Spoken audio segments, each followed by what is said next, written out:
विषय काय आहे मित्रांनो, आपल्याला माहीतच असेल की एखादा हिंदी भाषिक असेल किंवा परप्रांतीय आपल्या महाराष्ट्रात असेल, तर आपण त्याला म्हणतो की बाबा तू मराठी शिक, मराठी बोल. त्यांनी अरेरावी केली किंवा त्यांनी वाईट काय बोललं तर आपल्याकडनं चुकून आपल्या लोकांकडनं त्याला मारलं जातं किंवा एखादी कानाखाली भेटते.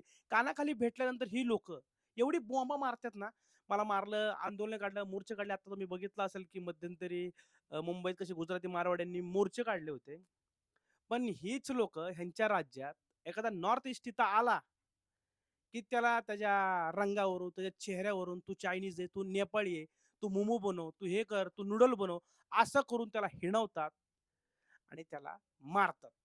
अशीच घटना मित्रांनो उत्तराखंडमध्ये घडलेली आहे. उत्तराखंडमध्ये आपल्याला माहीत असेल, की एजेलचा मुलगा आहे, तो 24 वर्षाचा आहे. तो तिथं शिक्षण घेत होता.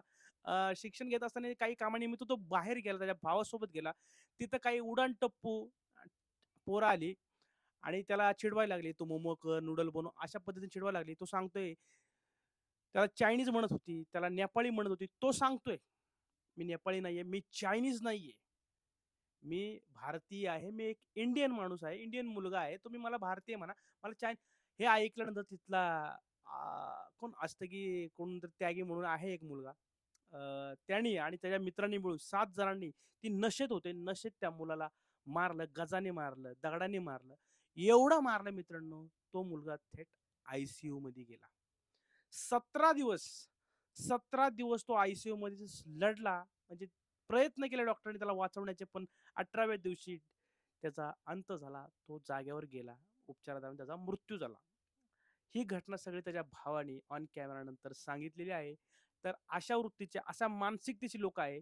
बांगलादेशमध्ये हिंदूला मारलं म्हणून पेटून उठणारी आपली लोकं आपल्याच देशात उत्तराखंडमध्ये आपल्याच हिंदू लोकांकडून एका हिंदू मुलाला त्याच्या नॉर्थ ईस्ट मधला असल्या कारणाने त्याचा चेहऱ्यावरून रंगावरून त्याला मारलं आणि मारल्यानंतर त्याचा तिथं मृत्यू झाला. म्हणजे ही मानसिकता आहे आपल्या लोकांची मित्रांनो. आपण भारतीय आहोत अभिमानाने बोलतो. खरंच आपण भारतीय आहोत का? आपण भारतीय आहोत का? आपण कधीतरी स्वतःला विचारलं पाहिजे. आपण धर्मात वाटलो गेलोय, आपण जातीत वाटलो गेलोय, आपण रंगात वाटलो गेलोय, आपण पैशात वाटलो गेलोय.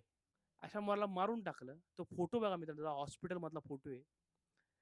काय पद्धतीने मारलंय. पोलिसांनी आता त्या मुलाला उचलणार आहे. त्यातला तो मेन डाकू आहे. तो नेपाळला पळून गेलाय असं सांगण्यात येतं. पोलिस तिकडे गेलेले आहेत. जे बाकीचे 4-5 जण आहेत त्यांना ताब्यात घेतलेलं आहे. आता बघूया या लोकांना काय शिक्षा भेटते. कारण की या लोकांना चांगली शिक्षा भेटली पाहिजे. एवढंच आहे मित्रांनो या व्हिडिओमध्ये. बाकी या व्हिडिओमध्ये काही नाही. व्हिडिओ खरंच तुम्हाला आवडला असेल तर लाईक करा, कमेंट करा, सबस्क्राईब करा.